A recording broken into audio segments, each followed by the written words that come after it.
Day 23 of 31 days of cold plunging. Reminder for those of us who struggle with workaholism, where we're still constantly trying to prove our worth as an individual by the amount of labor that we do, or how that labor is received by others, etc., or ourselves, or our parents who might even be dead, etc., etc., etc. Friendly reminder to take time for leisure. Huh? What's leisure? What's leisure? Free time. Use of free time for enjoyment. Opportunity afforded by free time to do something. The time which an individual has free from work or other duties, and which may be utilized for the purposes of relaxation, diversion, social achievement, or personal development. But for some of us, personal development becomes work. So that's why it's always good to do something that is just not constructive at all as leisure. Like literally spread out a picnic blanket outside and lie down and watch the sky. Yes, that is one of my favorite forms of leisure these days, apart from throwing a hula hoop up in the air and trying to catch it. You won't know possibly what leisure is till you go through serious burnout. I was learning and practicing the art of leisure about 3 years ago, but man, did I not really get to practice it until I went into an epic burnout that was so hard to bounce back from. It took quite some time and a lot of me roaming around aimlessly, and also, hitting onto a very new era of my spiritual journey. A very big catapult of spiritual awakening happened. And then I learned, really, I had to die and be reborn again. That was what this experience was about. And a lot of this was that I was uprooting workaholism. And I'd be a liar if I said that I'm just like great at it and perfect now. No. For me, work can be like a drug. It's a great distractor. Oh, you ghosted me? I don't care. I've got work to do. Oh, what else hurts? I'm bringing up ghosting because somebody's vanisher has popped their head back into my life just all of a sudden this week. I don't know what to do with my life. I'm sure I could find some other work to do. Insert thing here. Work can be like an addiction for many of us. It can give us a dopamine effect. It can be an act of filling whatever the void is. And what is that void? Often there's a core negative belief of, I'm not good enough. I'm not good enough. This isn't done yet. It's not perfect. A lot of perfectionism is raveled into workaholism, because also, you see, there are workaholics that might be making a lot of money and they're working all the time. And then there's workaholics who can be not really making a lot of money, but both versions may be perfectionists. They just have different strategies of coping with things. Some people just erase it all over and over, and some people have their other addictive patterns that they indulge in. But a running theme is that there is this striving to be an overachiever of something all the time, or striving to prove oneself. And your work is not your worth. Our work is not our worth. Of course, we still are living in a society where how much money you make, your status at work, what you do for a job, all of these things and more are seen and received by the average person as dictating your worth. And it's hard to break out of that. It can be. For me, it was like one of the final frontiers that catapulted me even further along on my spiritual journey. I woke up every morning of 2020, pretty much as far as I could see, it was every morning with this voice shouting failure at me. I was having OCD flare-ups. Back then, I wasn't editing this kind of content. I was editing fetish content. If you've looked at what my channel's about, you'll hear me talking about my career as a professional dominatrix. I do not make fetish content anymore. I used to, and I would go into this cycle of redoing what I was doing a million times, trying to perfect it when really it didn't matter. Because especially with that kind of content, most people just want very amateur crap. They don't really care if it's artistic. And it was an act internally. It wasn't even about the viewer anymore. It was something in me proving that I was good enough, that I was still artistic and creative, and that I had some kind of vision. Well, the ego had a vision for what it wanted, which I'm derailing this conversation a bit, but I will say that as you start working through, if you're struggling with perfectionism and the ego and it telling you like that's not it, change it again. No, change it again. It doesn't know what it really fucking wants. I learned that because once I started to eliminate it more and more, and there's ebbs and flows to this where it pops back in. This is why you got to keep doing your reps and switching your modalities of like what we want to work with because it's blocking us again. As we expand, the ego comes back. There's even such thing as, we call it, the spiritual ego. The ego will use anything, to spar against us. And so I learned that the ego does not have a vision because nothing is good enough for it. Because even when it gets what it wanted or it thinks it wanted, it's not going to be enough, because it's going to lose its effect like all things, and then it's going to be seeking the next thing to fulfill it, or what it thinks it will be fulfilled by. And so let's reflect a bit on what our worth is. Worth is an interesting concept here. Worth, we are assigning worth to things. Strip away society. Strip it away. It'll take years for some of us. It'll take many exercises. But when we get down to the core, it's that we are eternal. Our soul is an eternal part of Source. Nobody has any more worth than the next being. It is the ego rating how much worth, assigning worth to things. It is a concept. We could go with David D. Burns, who I love his work, Feeling Good. He's one of the creators of CBT, cognitive behavioral therapy. It's a very beneficial type of therapy that you can do on your own. You go through cognitive distortions. But anyway, in his book, Feeling Good, he talks about how worth is it's basically a bogus concept that we're assigning to things, and that we can view that worth as everyone has one unit of worth, or you can even view this kind of nihilistically in a maybe healthy form of nihilism, and be like, everyone has no units of worth. It's a bogus concept that we are very attached to because we're just assigning it to things. And really, he doesn't mention Let's Go Buddhist on this, but it sounds like he might be, because he talks about basically going to a basis of neutrality about things. And that is a very big component of the Buddhist practice, is that we enter a place of neutrality where we see that all of this, like, good enough, not good enough, these are judgments that the ego is assigning, and we hang on to them and we let that affect us, right? Easier said than done, okay? I know. I've been there if you're struggling with self-worth.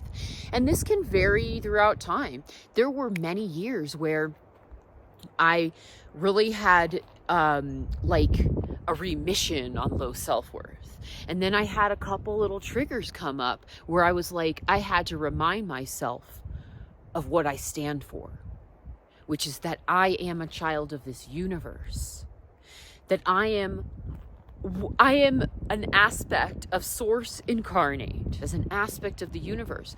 Can I really be without any worth? But here's the thing, we have to agree with that concept. If we don't agree with it and we're functioning from a place of atheism like I used to be, then that modality, then that way of thinking may not be effective for you, right? So then where do we go? Then I'd say go the Buddhist route, because you don't need to believe in anything, any kind of deity or any of it, to be a Buddhist or to follow along with Buddhist philosophy and enter a place of self-neutrality where it's like you strip away these things that have been assigned. It's like, oh, well, why am I not good enough? Oh, because I don't sing good enough? Oh, because I can't, I don't have 1 million viewers yet?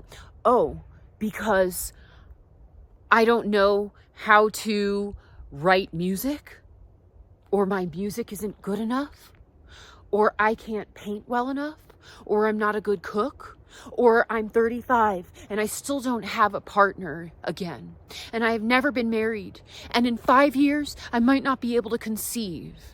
Does that really determine my worth or your worth if you're going through, who knows, any of the things that I've mentioned or other? It doesn't. We have to be able to strip away, first, logically, these biases that society, the ego, which is, the society of, we all have the ego, right? We have the collective ego, is assigning. Now, once we do that logically, sure, we can go into the subconscious mind and work on that.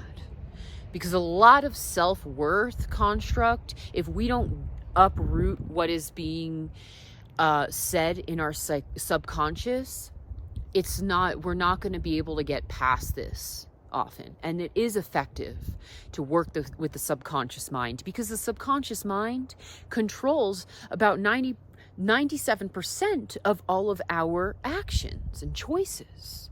This is why you can tell yourself, don't eat sweets, don't eat sweets, don't eat sweets, to your conscious mind, but it ain't controlling the show most of the time. The subconscious, you've got to go into the subconscious mind. Put yourself in a suggestible state, if I'm saying that correctly, but you know what I mean. You put yourself in a suggestible state and you work with the subconscious mind through words and emotions. The two need to be combined together. That is masculine and feminine. Otherwise, if you're just standing in a mirror and you're telling yourself, I am worthy, I am worthy, I am worthy, and you're not really feeling the worth genuinely, not just logically, genuinely, you must feel the emotion of worth, it's not going to work. Okay? And there's plenty of methods to go into the subconscious mind, and if you want me to, I can go into it in another video. Let me know. But there's a lot of slip-ups that people make. But get yourself into a relaxed state to do that. Tell yourself how you're worthy. Also it helps to find reasons throughout the day, reasons that are believable for you personally. Because what floats one person's boat does not float the next. So one person may be Christian and really feel the love of the divine Father and Jesus, right? And another person that's like, what the fuck is that? That's crock of shit. Excuse my language. Trying to keep it real. Whatever floats out of my mouth, I might not edit it. Whatever floats out of my mouth, for another person, that might not be believable.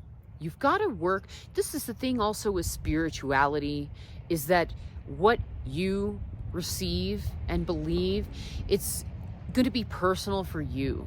It's about your connection to the divine. Some would say in personal development that going about self-worth from a viewpoint of faith is not always conducive, because what happens if you lose your faith, right? And we do see examples of this.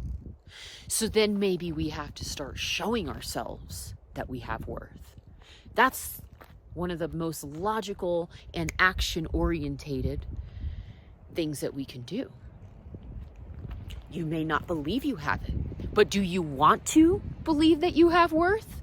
Because you're so fucking miserable maybe right now, not believing you have it, and you see that you're suffering? Well then, that power lies in your choice, your intention. We are nothing without intention. We are unconsciously operating without intention, which actually there is always an intention behind it. We're just not conscious of it. And when we enter into the realm of consciousness, we know that we can choose. Oh, I want to love myself. I want to. That is a divine desire, in my opinion. It's that we are love. We're recognizing we are love. We maybe haven't woken up to that yet, but we have the intention. And that's where we must start. The action follows the intention. We make the intention that we are going to acknowledge our worth. So in the case of workaholism, let's bring it back to that, since I went all over the place with this. Hopefully you're still hanging on and you get me. We can choose, I am going to give myself leisure time.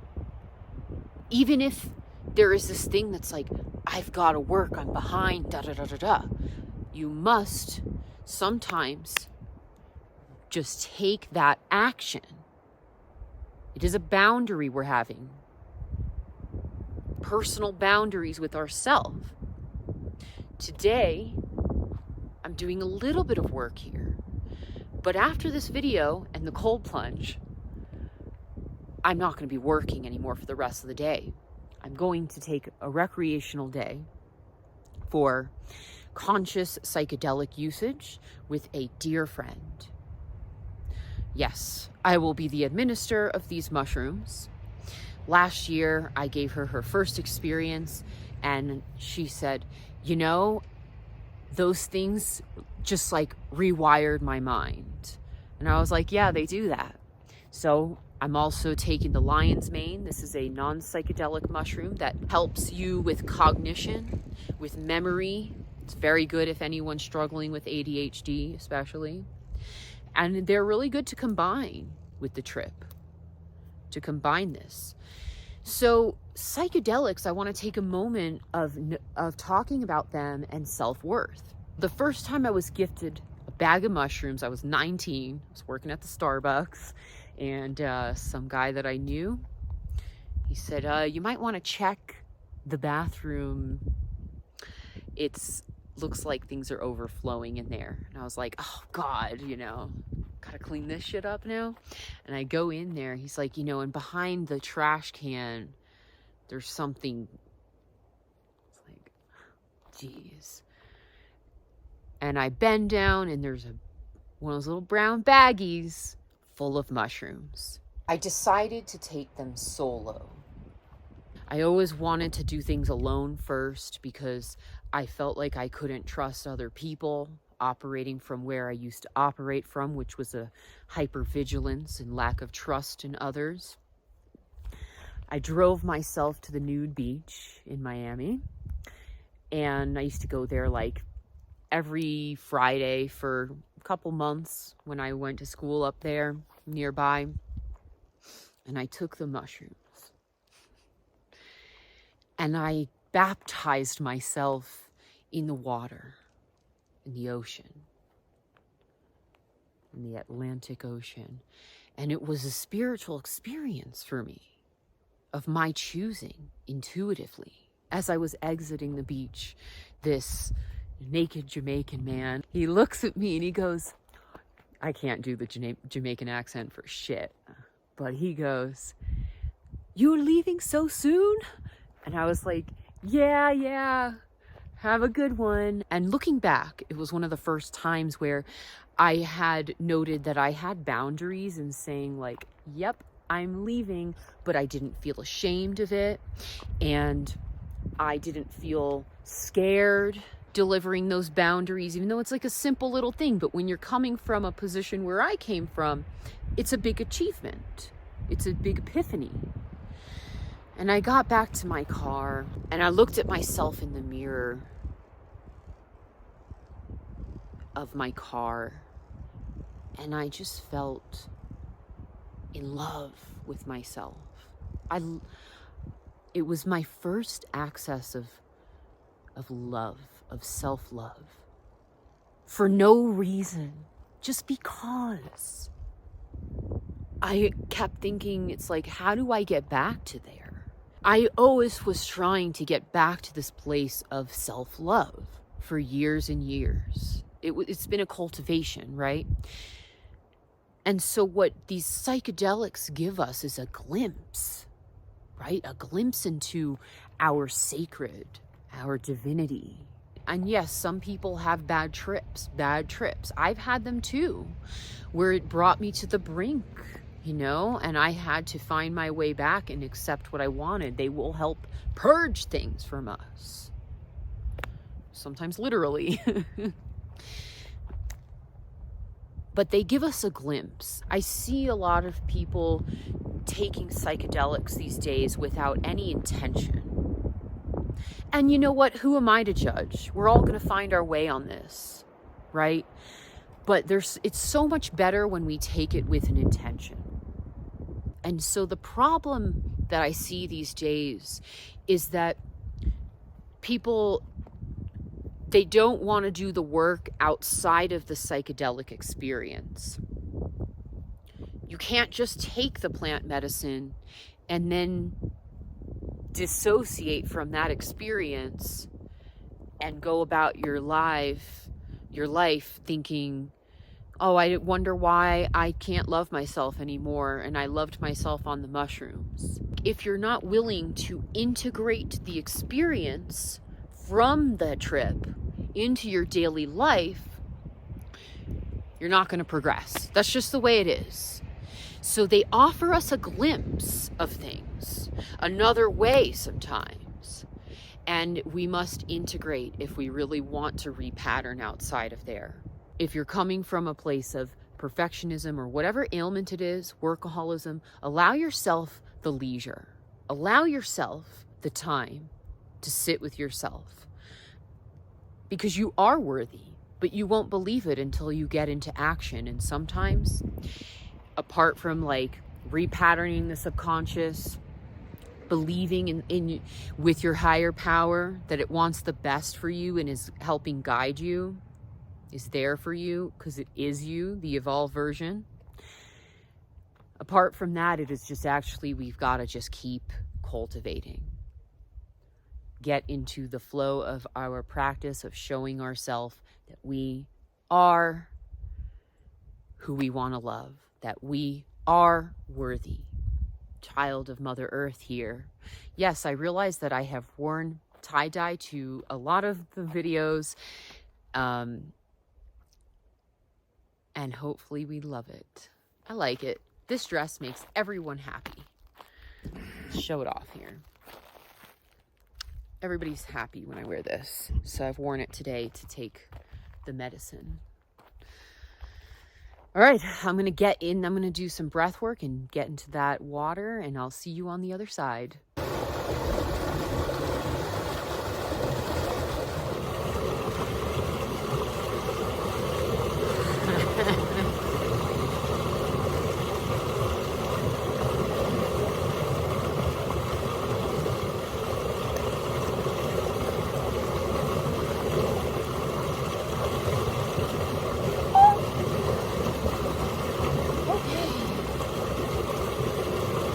Refreshing.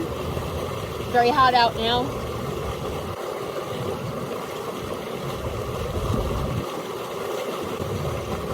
Beautiful. Beautiful communion with Mother Gaia. As I started to commune more and more in Mother Gaia, in the pure atmosphere of her, I connected with a sense of home that I had been looking for, really deeply looking for since the beginning, especially of my spiritual journey, and also as a child, that I only found as a child in art, when communing with my higher power and doing art together, and when I was outdoors. Now that I am in alignment with that, I know my home is within. I am of this. I take that home with me anywhere that I choose to wander. You are worthy. You are a child of this earth, of this constellation, of the divine. You are source incarnate, becoming conscious of itself. Thank you. Have a blessed day. Like this video, subscribe, and I'll see you tomorrow in day 24. Mwah.